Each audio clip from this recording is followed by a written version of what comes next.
Et yo YouTube! La vidéo d'aujourd'hui se porte sur le nouveau tapis de souris en verre de la marque allemande Nifter, et je me suis dit en fait que j'allais pas faire juste une review classique, mais plutôt le mettre en confrontation avec le Skypad 3.0 qui est la référence pour ce genre de surface. Je trouve en fait qu'en faisant cela, vous allez pouvoir comprendre les forces et les faiblesses de chacun, et pouvoir donc vous orienter dans votre achat. Aussi, vous verrez donc ce que vous pouvez retrouver chez un tapis de ce genre qui sort en 2024 comparé à leur grand-père sorti il y a plus de 2 ans. J'ai établi une liste de 10 critères que je vous affiche à l'écran, pour donc les comparer. Et je leur donnerai un point ou non selon mon jugement sur le critère en particulier. Avant de commencer, si tu aimes ce genre de vidéo, n'oublie pas de t'abonner à la chaîne pour pouvoir suivre les suivantes. Tu peux aussi pourquoi pas lâcher un petit pouce bleu, ça fait toujours plaisir. Bien. Commençons par le commencement en parlant de leur emballage. C'est important d'avoir un excellent emballage pour eux car c'est du verre, et bien qu'il soit plus solide que de simples vitres, ça peut clairement en fait s'endommager durant un transport assez rude. Les deux marques vont gagner un point ici en adoptant le même principe, c'est-à-dire une boîte en carton avec le tapis au centre de mousse épaisse. Le carton de chez Skypad est plus solide, mais chez Nifter, la mousse est plus épaisse. Petit plus chez Nifter quand même, avec un petit tissu en microfibre qui est fourni, ce qui est donc essentiel pour frotter de temps en temps la surface. Car en fait, un petit poil peut venir complètement ruiner votre expérience de glisse s'il vient se glisser entre vos patins et le tapis. Pour le deuxième critère, parlons de l'esthétique. Les deux marques vont obtenir un point ici également, car ils offrent soit un choix de blanc et de noir, mais aussi des motifs. Pour Nifter, c'est ce thème de Sakura, et chez Skypad, ce sont des éditions limitées. Elles sortent assez régulièrement pour considérer qu'ils proposent un choix de design. Le critère suivant se porte sur leur taille. Encore une fois, les deux vont obtenir un point, car bien que Nifter ne propose qu'une taille, c'est une immense plaque en verre de 50 cm sur 50 cm, ce qui est donc toujours très appréciable. Chez Skypad par contre, au contraire, vous avez le choix d'un plus petit modèle que le XL de 50 sur 40, donc voilà. La quatrième confrontation se portera sur leur prix, et les deux vont gagner un point. En fait, au prix de base, le Nifter gagne donc ce duel en étant à 85 € si vous utilisez les 10% de réduction disponibles sur leur site en vous inscrivant avec votre adresse mail. Mais par contre, n'étant disponible que là, il faut ajouter le prix du transport depuis l'Allemagne, qui je suis sûr sera de plus de 15 € vu le poids et la grandeur du colis. Le Skypad 3.0 lui est très souvent en promotion sous les 100 € depuis quelques mois sur des sites comme Maxisport ou Amazon, ce qui fait donc que leur prix se valent assez bien. Vous aurez quand même cependant plus de surface vu la taille du Nifter, donc en soi il est peut-être un poil devant quand même.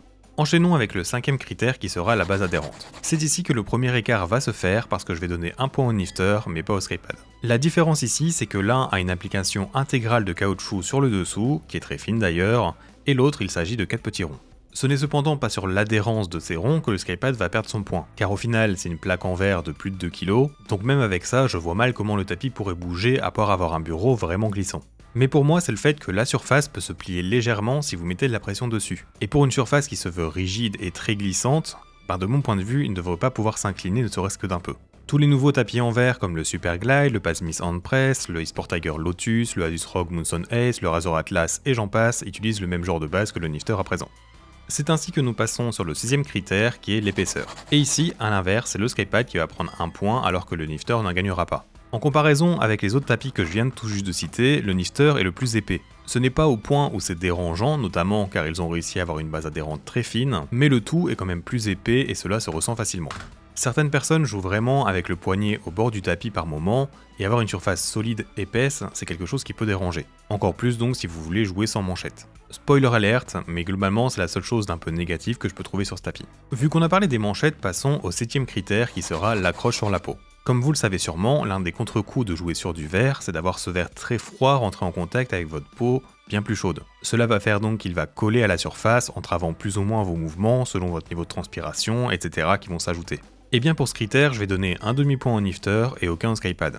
Sur les 5-6 tapis de souris en verre que je possède, le Skypad est celui qui colle le plus à la peau, et le Nifter fait partie de celui qui colle le moins, en tout cas donc pour ma peau à moi. Je sais que certaines personnes ne rencontrent pas ce problème, mais moi personnellement je conseille d'au moins tester le port d'une manchette sur ce genre de surface. C'est un vrai plus de constance je trouve.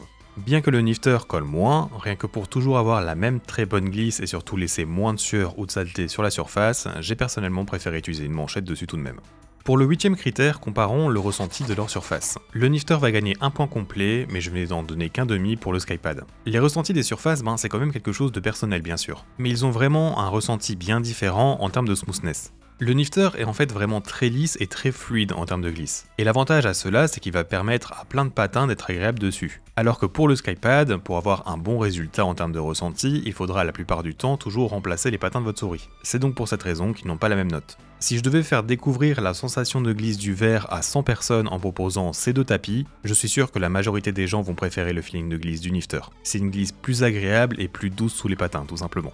Avec des patins donc comme les Ghost Glide Edge Runner ou Cyclone ou encore les Tiger Ice V2 Pink ou X-Ray Pad Obsidian Pro, c'est vraiment du miel en termes de feeling. Le Skypad est donc lui plus brut, comme si sa surface n'avait pas été aussi lissée que les nouveaux tapis en verre qui sortent récemment. Je lui laisse un demi-point car je me souviens que la version 2.0 était bien pire à ce niveau. Passons maintenant à l'avant-dernier critère qui sera la vitesse. Ici les deux auront bien sûr un point, c'est un critère complètement personnel, mais s'il y avait eu un problème, j'aurais pu retirer le point par exemple. Je ne vais pas décrire complètement leur vitesse comparée aux autres tapis en verre, car je compte faire une grosse vidéo là-dessus. Et n'ayant donc pas fini mes tests sur tout ça, je suis pas sûr à 100% du classement de vitesse de chaque tapis. Cependant, le Skypad et le Nifter font clairement partie des plus rapides de la liste. J'aurais tendance à dire que le Nifter est un peu plus rapide dû à son côté très smooth qui influence mon jugement. Mais en vrai, en fonction des patins utilisés, je pourrais avoir des avis différents, donc voilà. Si vous devez choisir entre ces deux tapis, c'est pas sur le critère de vitesse que cela doit se jouer en tout cas, ils sont très proches.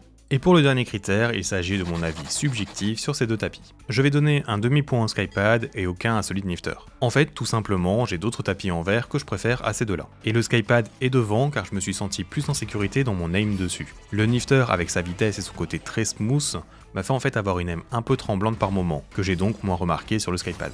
C'est bien sûr mon expérience, donc prenez cela avec des pincettes évidemment, surtout que je les teste principalement sur des nouvelles souris que je reçois, donc voilà. Mon aim serait bien sûr plus stable avec mes souris principales. Voilà, la vidéo touche à sa fin, je vous mets les tableaux des notes, mais de mon point de vue, les deux tapis sont bien sûr d'excellents choix si vous voulez jouer sur du verre. Mais globalement, ce sont les features externes à la surface qui doivent dicter votre choix. Si vous voulez un design de Sakura à une taille de 50 sur 50, partez sur le Nifter. Par contre, si vous voulez du plus petit, ou alors que vous le trouvez en promo à un très bas prix, partez sur le Skypad. C'est en tout cas dans ce genre que je vois les choses. Pour finir cette vidéo, je tiens à remercier Nifter pour m'avoir envoyé ce tapis pour que je puisse vous le présenter, et bien sûr, j'ai été complètement libre de dire ce que je veux dessus. Et maintenant, je te remercie toi pour être arrivé jusqu'à la fin, et à bientôt.